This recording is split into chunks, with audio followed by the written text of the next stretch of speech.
Hello friends, welcome to my channel techno help.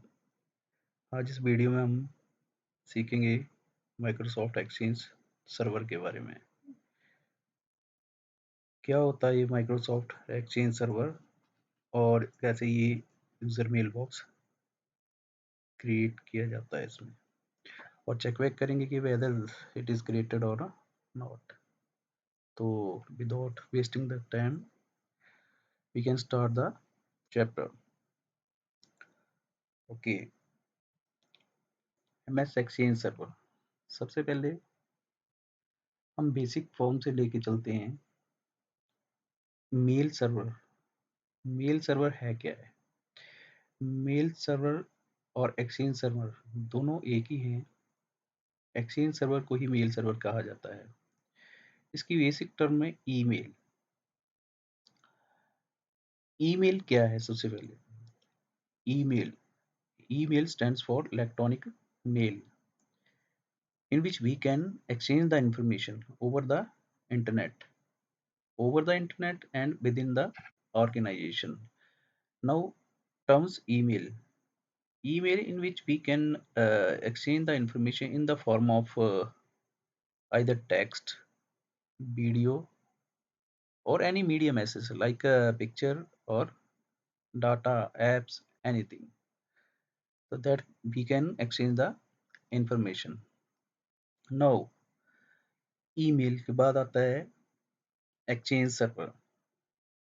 तो exchange server में जब हम कोई भी मेल भेजते हैं, जैसे one client to another client, तो इसमें दो टर्म जो हैं वो वर्क करती हैं साइमल्टेनियसली। एक तो है मेल क्लाइंट, जो कि जहाँ पे हम कंपोज करते हैं मेल, सेंड करते हैं और रिसीव करते हैं। और सेकंड है एक्सचेंज सर्वर, जो कि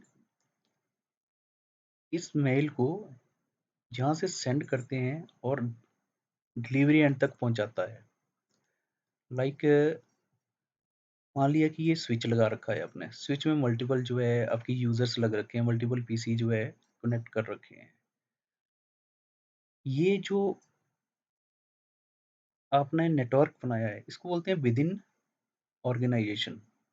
विद इन ऑर्गेनाइजेशन यानी कि आप यहाँ पे कंपोज कर रहे हैं, सेंड कर रहे हैं और मेल यहीं पे विद इन ऑर्गेनाइजेशन जो है रिसीव हो रही है।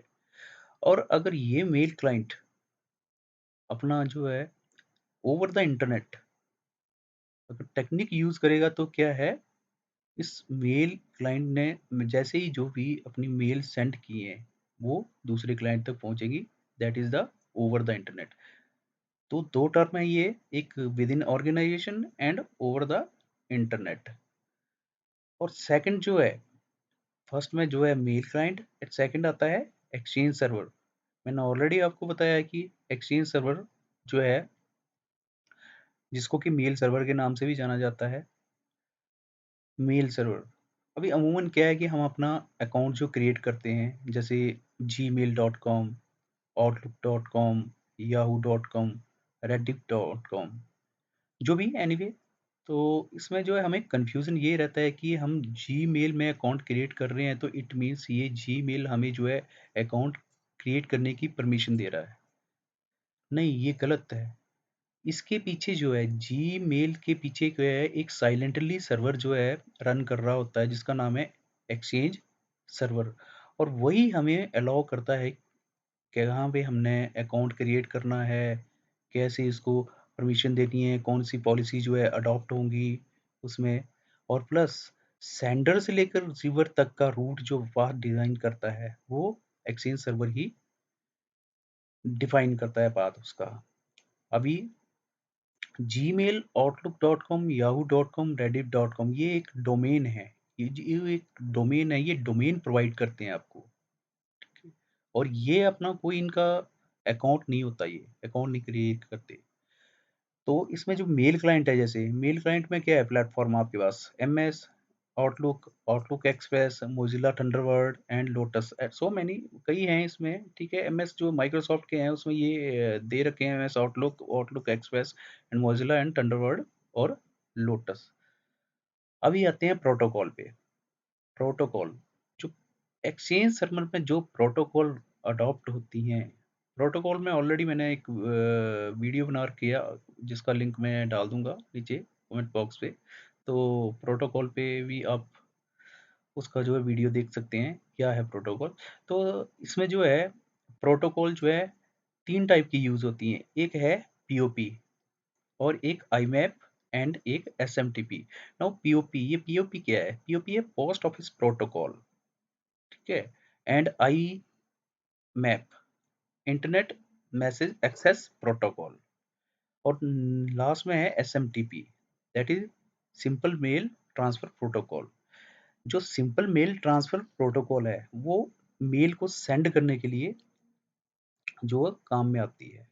मेल को जो भी सेंड करना है, जैसे मेल क्लाइंट जो है उसने कंपोज की अपनी और सेंड कर रहा है, ठीक है? तो उसमें क्या है कि एसएमटीपी प्रोटोकॉल यूज होगी only for sending. And on the other hand, for delivery purpose the POP and IMAP will be used. POP और आईमैप, पीओपी जो है, मैं थोड़ा सा आपको इसमें इंट्रोड्यूस करवाना चाहूँगा कि पीओपी क्या है। पीओपी में क्या है कि जैसे कि आप अपना डेस्कटॉप है, पीसी है, या फिर जिसमें भी आप जो अपना मेल अकाउंट जो है बना रखे हो उसमें एक्सेस करते हो, तो आइदर अगर आपका जो पीसी है या जो भी है इलेक्ट्रॉनिक मीडिया जो भी है जिसमें एक्सेस करते हो आप अपना मेल अकाउंट, वो अगर सिंक्रोनाइज नहीं है, सिंक नहीं है नेट के साथ, यानी कि नेट इधर ऑफ है उसमें, ठीक है? एक क्लाइंट ने आपको जो है, एक यूजर आपको जो है मेल भेजता है, लेकिन बट आप जो है ऑफलाइन है एट द सेम टाइम, तब उस टाइम क्या है, ये पीओपी पोस्ट ऑफिस प्रोटोकॉल जो है यूज में लाई जाती है। पोस्ट ऑफिस प्रोटोकॉल में ये है कि वो तब तक अपने एयर में ही रखेगा, ये तब तक अब उस मेल को एयर में ही रखेगा जब तक कि जो डिलीवरी है, डिलीवरी पर्सन यानी कि जो है यूज़र जिसके पास ये डिलीवर होनी है मेल, ठीक है? जब तक उसको वो ऑनलाइन नहीं आ जाता, तब तक इसको एयर में रखेगा। जैसे ही ये सिंक्रोनाइज़ होगा या एयर में आता है, एयर मीन्स नेट के साथ कनेक्ट होता है, तो ये पीओपी का काम होता है ये, पोस्ट ऑफिस प्रोटोकॉल का काम होता है कि ये जो है वहाँ से मेल जो एयर में है उसके इन द रूट है, उसको वहाँ से उठा के जो है वो डिलीवरी पर्सन तक पहुँचाएगा। इस तरीके से ये पीओपी है। और आईमैप इंटरनेट मैसेज एक्सेस प्रोटोकॉल, आईमैप का है इंस्टेंट जो वर्क है, यानी कि आप आइदर सेंडर भी ऑन द सेम टाइम जो है ऑनलाइन होना चाहिए और रिसीवर भी जो है ऑन सेम टाइम पे ऑनलाइन होना चाहिए। चलो दोस्तों, ये इतना तो समझ आ गया होगा कि ये मैं बेसिक टर्म बता रहा था, ईमेल क्या है, बस मेल क्लाइंट क्या है और एक्सचेंज सर्वर क्या है और कौन सी प्रोटोकॉल यूज़ होती हैं। नेक्स्ट आते हैं, what is Exchange server? Same ही है एक्सचेंज सर्वर। अभी इसकी थोड़ी-सी रिव्यू कर लेते हैं। मान लीजिए ये आपके पास कंपनी एक है एरिज़ोना नाम से, कंपनी ए, ठीक है? और नेक्स्ट है कंपनी बी है आपके पास, इसका सैक्रामेंटो। अभी एनीवे जो भी हो आपकी, मतलब यानी कि हम जिस 2 पे करते हैं, company A and company B. अभी कंपनी ए ने अपनी इन्फॉर्मेशन जो है एक्सचेंज करनी है कंपनी बी के साथ, ठीक है? तो कंपनी ए क्या करेगी? सबसे पहले मैं जस्ट ओल्ड डेज़ की बात कर रहा हूँ कि जब तक हमारे पास ये नहीं आए थे मेल जो है, इलेक्ट्रॉनिक मेल जो है, एक्सचेंज सर्वर नहीं बने थे, तब की बात कर रहा हूँ मैं। उसमें क्या है, क्या कैसे हो सकता है ये? देखो, ये है कि अपनी इन्फॉर्मेशन जो भी है in the form of written, यानी कि एक लेटर के फॉर्म में लिखेगी, ठीक है? और उसको एड्रेस जो है ऊपर एंडोर्स करेगी, एंड एड्रेस एंडोर्स करने के बाद क्या करेगी वो? वो लोकल जो है कोई अपना एम्प्लॉयर है उसको भेज के जो है नियरेस्ट जो पोस्ट ऑफिस है, पोस्ट ऑफिस में वो क्या करेगी, उसको इन्फॉर्मेशन को पहुँचाएगी या लेटर को है जो है लेटर को पहुँचाएगी। लेटर को उसके बाद ये वेरीफाई करेंगे whether what is the destination और where it is go, like this जो है, इनको सब वेरीफाई करेंगे। जब वेरीफाई होने के बाद ये क्या करेगा कि पोस्ट ऑफिस में जो भी अपना डिलीवरी वैन होगी, डिलीवरी वैन से ये उसको कैरी करके जो कंसर्न्ड कंपनी बी का, जो कि एड्रेस 2 है, कंसर्न्ड, ठीक है? उसके नियर बाई जो पोस्ट ऑफिस होगा वहाँ तक वो डिलीवरी वैन जाएगी और उस लेटर को जो है वहाँ पे डिलीवर करेगी, ओके? और वो पोस्ट ऑफिस अभी जो है आपका लेटर्स जो है, इन्फॉर्मेशन जो है अभी जो एंड सर्वर तक नहीं पहुँची है, ठीक है? जहाँ पे एंड तक पहुँचना था, अभी तक क्या है कि उस पोस्ट ऑफिस के पास है। अभी पोस्ट ऑफिस फिर अपना एम्प्लॉयी लेगी और वो भेजेगी वो कंसर्न्ड कंपनी में, कंपनी बी में जाके वो उसको डिलीवर करेगी, ओके? तो ये पूरा एक प्रोसेस है। ये पूरा एक प्रोसेस क्या है? Time taken process. ये ओल्डन डेज़ में जो भी है, पीछे ये दिनों में यही यूज़ किया जाता था और प्लस ये देखो कि अब इसमें एक्सपेंस कितना आया। यहाँ से एक एम्प्लॉयर जा रहा है पोस्ट ऑफिस में, पोस्ट ऑफिस से एक डिलीवरी वैन जा रही है, डिलीवरी वैन जो है जो भी डिस्टेंस है कंसर्न्ड जो है कंपनी का जो है nearest near by post office है वहाँ पे पहुँच रही है, वहाँ पे डिलीवर कर रही है और फर्दर जो है उस कंपनी के पास जो है एम्प्लॉयर उनका जाके डिलीवर कर रहा है। ओके, तो exchange Server is a Microsoft messaging system. Simple है ये, ठीक है, और secure way to send and receive mails inside the और आउटसाइड ऑर्गेनाइजेशन। बिल्कुल सिक्योर, ऑब्वियसली ये सिक्योर वे है क्योंकि इसमें प्रोटोकॉल यूज होती हैं। प्रोटोकॉल्स मतलब एक नियम होते हैं, प्रोटोकॉल्स यूज होती हैं, दैट इज सिक्योर वे आपका, ठीक है। नेक्स्ट है exchange server reduce the communication cost. Obviously इसमें कम्युनिकेशन कॉस्ट नीचे देखो कितना आपको कॉस्ट आ रहा है, ठीक है। तो इसमें क्या है, कम्युनिकेशन कॉस्ट भी आपका बहुत जो है लो है।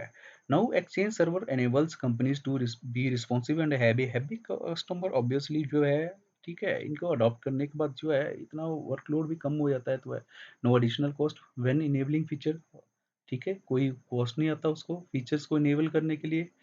एक्सचेंज सर्वर्स ऑब्वियसली अभी इन दिनों में तो काफ़ी स्मार्ट हो रखे हैं, इसमें कोई दो राय की बात नहीं है, ठीक है। चलो अभी जो है नेक्स्ट करते हैं क्रिएट यूज़र मेल बॉक्स, यानी कि यूज़र मेल बॉक्स जो है माइक्रोसॉफ्ट एक्सचेंज सर्वर में हमने कैसे यूज़र मेल बॉक्स क्रिएट करना है, यानी कि यूज़र मेल बॉक्स जिससे कि आप जो है अपना मेल्स जो है सेंड कर सकते हैं और जो है रिसीव कर सकते हैं। तो इसके भी दो तरीके हैं, या तो अब जो है इसके विंडोज सर्वर के थ्रू टूल्स में जाके जो है वो कर सकते हैं, या फिर ईएसी के थ्रू आप जो है इसको जो है क्रिएट कर सकते हैं। EAC means Exchange admin centre. Okay, चलो चलते हैं आगे फिर। तो नेक्स्ट ये देखो, अभी क्या है कि जैसे ही आप अपना सर्वर जो है इंस्टॉल करते हैं, विंडोज सर्वर कोई भी है, आपने मान लिया वे 16 यूज़ किया है या 19 यूज़ किया है, वो आप पे डिपेंड करता है कि कौन सा आप प्रेफर करते हैं। तो अगर आपने वो यूज़ किया है तो उसके बाद जो है आपको कुछ इस तरीके से की स्क्रीन आपको दिखाई देगी, जो अपीयर होगी विंडो शुरू में, ठीक है। डैशबोर्ड्स में ऐड रोल्स एंड फीचर्स आएंगे। लोकल सर्वर में देखोगे तो मैंने अभी ये जो है लोकल सर्वर क्लिक कर रखा है उसको, ठीक है, इसमें जाके। और जिसमें टूल बॉक्स की बात कर रहा था, वो यहाँ से टूल बॉक्स जो है यहाँ से क्लिक करके आप जो है इसको क्रिएट कर सकते हैं। लेकिन मैं आपको जो है ईएसी के थ्रू जो है आज बताऊँगा, क्योंकि वो अमूमन कई जो है इसमें क्वेरीज़ भी आती हैं कि नहीं इसमें तो कर सकते हैं, लेकिन बट जो है उसमें फिर शो नहीं करता है, ये है, जो काफ़ी कमेंट्स में आते हैं। तो इसलिए मैं इसको जो है आज आपको ईएसी के थ्रू करके दिखाऊँगा, जैसे एक्सचेंज एडमिन सेंटर के थ्रू, ठीक है। तो चलो दोस्तों चलते हैं, नेक्स्ट है। तो अभी क्या है क्रिएट यूजर मेल बॉक्स। अभी इसमें जो है कि आपने क्या करना है कि जैसे ही आपका सर्वर इंस्टॉल हो गया, विंडोज सर्वर जो है आपका इंस्टॉल होने के बाद आप उसी टाइम जो है किसमें जाना है, आपका अ, आपके ब्राउज़र में जाना है। ब्राउज़र में आइदर क्रोम ब्राउज़र हो या एज हो या इंटरनेट एक्सप्लोरर हो, जो भी हो, किसमें एनीवे जो भी यूज़ हो रहा है, तो उसमें जाके आपने क्या करना है कि यूआरएल टाइप करना है। यूआरएल टाइप करना है, जो कि मैंने यहाँ पे शो भी कर रखा है।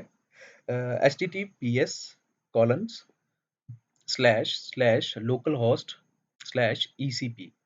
इस यूआरएल को जैसे ही आप टाइप करोगे, ठीक है, क्लिक करोगे, तो आपके पास जो है विंडोज़ खुल जाएगी। इस तरीके से स्क्रीन अपीयर होगी, ठीक है। तो this site is not secure. Obviously not secure है ये तो, ठीक है, कोई डाउट नहीं है इसमें। तो आपने इसको देख के घबराना नहीं है। आपने क्या करना है, नीचे जो है go on to the web page, उसमें जाके क्लिक करना है उसको, ठीक है। जैसे आप क्लिक करेंगे तो आपके पास EAC सामने आ जाएगा। जो एक्सचेंज एडमिन सेंटर है आपका जो है वो खुल के आ जाएगा, ठीक है। तो इसमें जो भी है आपका जिस टाइम एक्सचेंज सर्वर आपने इंस्टॉल कर रखा होगा तो उस टाइम जो है अपने एडमिनिस्ट्रेटर जो पासवर्ड है एडमिनिस्ट्रेटर यूजर नेम्स है प्लस पासवर्ड है वो भी जो भी होगा वो आपने उसमें डाल के साइन इन होना है। साइन इन होने के बाद जो है इस विंडो अपीयर हो जाएगी इस तरीके से, ठीक है। तो इसमें आपने जो है रेसिपिएंट्स में जाके रेसिपिएंट्स में क्लिक करके, ठीक है, मेल बॉक्सेस में क्लिक करना है। मेल बॉक्स में क्लिक करने के बाद आपके पास जो नीचे एक प्लस का सिंबल्स है, प्लस का सिंबल आ रखा होगा, उस प्लस के सिंबल पे आपने क्लिक करके जो है और उसके बाद अपना यूज़र मेल बॉक्स, ये आपको 2 ऑप्शन दिखा रखे हैं, एक यूज़र मेल बॉक्स, एक है लिंक्ड मेल बॉक्स। इसमें यूज़र मेल बॉक्स जो है क्लिक करना है आपने। यूज़र मेल बॉक्स क्लिक करने के बाद जस्ट आपके पास इस तरीके की स्क्रीन अपीयर हो जाएगी, ठीक है? जैसे new user mailbox, okay? तो उसमें एलियास दे देना है, एलियास में आप जो है अपना नाम भी दे सकते हैं, निकनेम भी दे सकते हैं, सिंबल डाल सकते हैं, कोई दिक्कत नहीं है इसमें, ठीक है? और नेक्स्ट सेकंड ऑप्शन जो है ये मैंडेटरी फीड्स जो है ये फीड्स ऑल जो है ये जिसमें स्टार्स हैं जैसे ये तो मैंडेटरी हैं लेकिन अमूमन क्या है कि आपको ये तकरीबन सारे फिल कर लेने चाहिए ये आपके लिए भी अच्छा है और जो आपका अकाउंट जो है थोड़ा सिक्योर रहेगा प्लस आपको हिंट मिल जाएंगे अगर आपने रिकवर करना है तो इसलिए तकरीबन जो है आपने ये अकाउंट पे इसमें फिल करने हैं ये जितनी भी फील्ड्स हैं उसके बाद ये एग्जिस्टिंग यूजर ओके इसके बारे में भी अभी मैं बाद में बताता हूँ आपको ये what is the existing user लेकिन फर्स्ट हम क्या है कर रहे हैं न्यू यूजर मेल बॉक्स खोल रहे हैं तो इसके ऊपर ही चलते हैं पे एग्जिस्टिंग यूजर को हमने ना क्लिक करके जो है न्यू यूजर पे क्लिक करना है ठीक है न्यू यूजर में क्लिक करके जो है आपके पास जो फीड्स इस तरीके से आ जाएंगे जिसका नाम फर्स्ट नाम initials last name display name organisational unit तो बाकी ये तो बताने की ज़रूरत नहीं है, अपना फर्स्ट नाम डाल देना है। इनिशियल्स में भी कुछ भी डाल सकते हैं आप, कोई ऐसा मैंडेटरी नहीं है, आपने डालना है तो डाल सकते हैं। नेक्स्ट है डिस्प्ले नेम जो है ये हाँ, इम्पोर्टेंट यहाँ पे आ जाता है कि ऑर्गेनाइजेशनल यूनिट, ठीक है? ये ओयू क्या है? ओयू जिस टाइम आप जो है विंडोज़ सर्वर जो है इंस्टॉल करते हैं, जिस टाइम आपने जो है ओयू बाँट दी होती है, ठीक है? कि ये एचआर की है या ये आईएनटी की है, ये आपकी अकाउंटिंग की है, ये मार्केटिंग की है, तो ये ओयू जो है बाँट दिए होते हैं।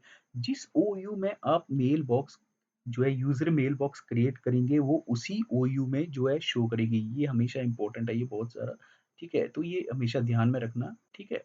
उसके बाद नीचे नेक्स्ट है आपका जैसे ये मैंने ओयू यहाँ पे क्लिक किया मैंने ये डाल दिया मैंने जो मैंडेटरी फील्ड थी मैंने वीडियो लंबा ना हो जाए इसलिए मैंने ये इसको थोड़ा स्किप अप करके चल रहा हूँ ठीक है तो जैसे मैंने ये फर्स्ट नेम डाल दिया जो भी है जय शाह वगैरह ये इसको जाके जैसे ही मैंने ओयू का ब्राउज किया है तो ये देखो ये मेरे पास आ चुके हैं जिसमें कि ओयू मैंने बना रखी है अकाउंट एचआर मैनेजमेंट और मार्केटिंग ठीक है तो मार्केटिंग में हम जो है एचआर चूज़ कर लेते हैं, ठीक है? एचआर चूज़ करने के बाद जो है आप इसको कर लेंगे, ठीक है? और जैसे ही हम एचआर को जो है चूज़ करेंगे, उसके बाद ये देखना नीचे से ओके करके और जो है सेव पे सेव बटन जो है उसको प्रेस कर देना है, ठीक है? और सेव प्रेस करने के बाद जो है आप फर्दर जो है आपका जो है यूज़र मेल बॉक्स जो है क्रिएट हो जाएगा। अभी इसको चेक बैक कैसे करना है अभी, उसके लिए मैं बताता हूँ आपको चेक बैक कैसे करना है क्योंकि ऑब्वियसली अगर उसमें ऐड किया है आपने तो आपने को चेक बैक भी करने की ज़रूरत है कि इधर ये क्रिएटेड हुआ है या नहीं, ठीक है? तो हम क्या है कि वापस उसमें अपने सर्वर मैनेजर में जाएँगे, ठीक है? सर्वर मैनेजर में जाके जो है डैशबोर्ड में या लोकल सर्वर में यहीं भी क्लिक कर सकते हैं, कोई खास उसमें नहीं है, ये इनके बारे में बताऊँगा मैं आपको। बाकी जो है टूल्स में आप क्लिक करके जो है active directory user and computers में क्लिक कर देना है आपको, ठीक है? अभी ये देखो, अभी इसके बाद ये इस तरीके से विंडो अपीयर हो रही है आपके पास, तो इसमें जो है सूरत ब्रो का वीओ का सूरत बीओ का हमने जो है एक बनाया था, उसमें जो है हमारी ऑर्गेनाइज़ेशनल जो है यूनिट ओयू बनाई थी ये ध्यान होगा उस टाइम आपने दिया होगा तो account HR management and marketing अभी ये देखो एचआर पे जैसे हम क्लिक करते हैं तो ये देखो अपना यो यूज़र मेल बॉक्स है जो है वो क्रिएट हो गया है, जिसमें कि ये शो कर रहा है यूज़र मेल बॉक्स इसमें। तो ये काउंटर चेक का होता है, ठीक है? और इस तरीके से अगर आपने मान लिया कि अभी एग्जिस्टिंग यूज़र्स का भी एक आया था, मैं बताता हूँ आपको जैसे ये है एग्जिस्टिंग यूज़र का, ठीक है? बता रहा था मैं आपको कि कर बताऊँगा। तो एग्जिस्टिंग यूज़र्स में क्या होता है कि आपका नया यूज़र बना के आपने जो है उधर से क्रिएट कर रखा होता है। आपको बताया था फर्स्ट में कि आप यहाँ से भी आप जो है टूल्स में जाके एक्टिव डायरेक्टरी में एंड कंप्यूटर में जाके यहाँ से आप क्रिएट कर सकते हैं। तो इसका तरीका ये है कि टूल्स में जाके आपने active directory users and computers जो है उसको क्लिक किया है। ठीक है? तो क्लिक करने के बाद जो है आपके पास फिर विंडो इस तरीके से आ जाएगी, ठीक है? एचआर में जाके जो भी आपने ऑर्गेनाइज़ेशन यूनिट लेनी है उसको क्लिक करके एचआर में जाके जो है आपने क्या करना है कि उसके राइट क्लिक करके राइट क्लिक करोगे जैसे न्यू आ जाएगा। न्यू करने के बाद जो है आपका वही मैंडेटरी फ़ील्ड्स आगे आ जाएँगी जैसे कि आपको मैंने प्रीवियस दिखाया था जैसे इस टाइप्स में, ठीक है? ये सारी जो है फ़ील्ड्स आ जाएँगी आपको फिर मिलेंगी। लेकिन प्रॉब्लम इसमें एक यही है कि ईएसी के थ्रू जो है आपको करने के बाद जो है कहीं ऐड नहीं करना पड़ेगा और अगर आप ये है विंडोज़ सर्वर मैनेजर के थ्रू आप टूल से करेंगे तो आपको यहाँ तो क्रिएट हो जाएगा लेकिन फिर ईएसी में जाकर उसको आपको ऐड करना पड़ेगा। तो इसलिए ये वीडियो बनाई गई क्योंकि बहुत सारे मेरे पास क्वेश्चन आ रहे हैं कि कोई इससे डबल हो रहा है कि मेरे को सर्वर मैनेजर में जाके उसके बाद जो है ईएसी में जाके उसको जो है ऐड करना पड़ रहा है, तो ये एक वीडियो बनाना ज़रूरी थी। तो आई होप आपको समझ आ गया होगा, ठीक है? तो आशा करता हूँ कि आपको वीडियो पसंद आया होगा और इसके बारे में अगर कोई क्वेश्चन है, तो आप मेरे को कमेंट बॉक्स में लिख सकते हैं या बताने में कोई कुछ गलत बताया हो या कुछ है, वो भी आप मेरे को सजेशन दे सकते हैं। Thank you,